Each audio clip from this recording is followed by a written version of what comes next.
The two most powerful women in the history of India, Queen Lakshmi Bai, who shaped the mythical culture of heroism among her people, and Indira Gandhi, who promoted economic reform and reignited Indians' national pride. Queen Lakshmi Bai was born in 1828 into a modest family in the state of Jhansi, a northern state in India. She lost her mother at an early age and was raised by her father.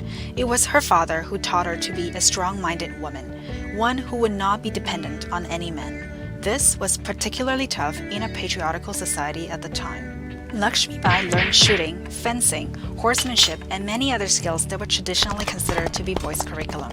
Not only did she learn these skills, but she mastered all of them. She was later married to Maharaja of Jhansi at the age of 14, and after the death of her husband, she became the queen, or Rani.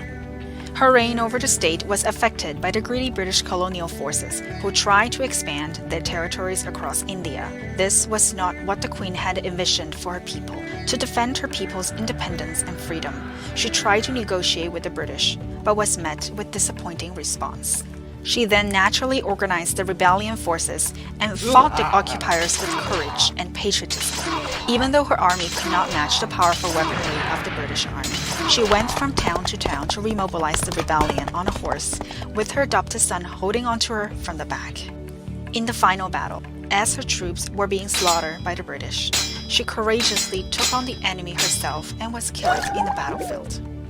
90 years after the rebellion she started, India became independent of the British reign. The other most powerful woman of India was also the only female prime minister in the history of the country, Indira Gandhi, who had no relation to Mahatma Gandhi, but through a strange turn of events, picked up the last name Gandhi, which perhaps in some way helped place her onto the political pedestal of her time. Indira was the daughter of the famous Indian politician and patriot, Prime Minister Jawaharlal Nehru. She was born in 1917 and she did not have a pleasant childhood. Like Queen Lakshmi Bai, Indira lost her mother when she was quite young, and her father was absent in her life for most of the time. She suffered many diseases at a young age, which may not have left her with many good childhood memories. However, being a daughter of the Prime Minister did come with a few perks, such as special access to education. She was first homeschooled and then studied in several top schools in India and England, including the University of Mumbai and the University of Oxford.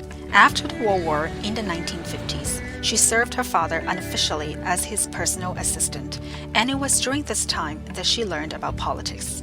After her father's death, she became a member of the Congress and eventually rose to the top and got elected as the first, and to this date, the only female Prime Minister of India. She was the Prime Minister for 3 terms and had become such an influential figure that the famous phrase, "India is Indira and Indira is India," was coined during her leadership.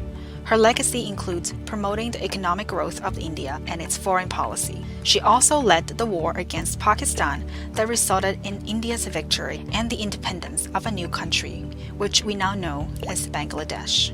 These two women not only fought against what their society has defined for their gender, but also changed the current of history for their people and country. Their achievement and influence dwarf those of many iconic male figures in India, and their stories continue to be an inspiration for young women around the world. Don't forget to subscribe to our channel and hit the like button if you like this video.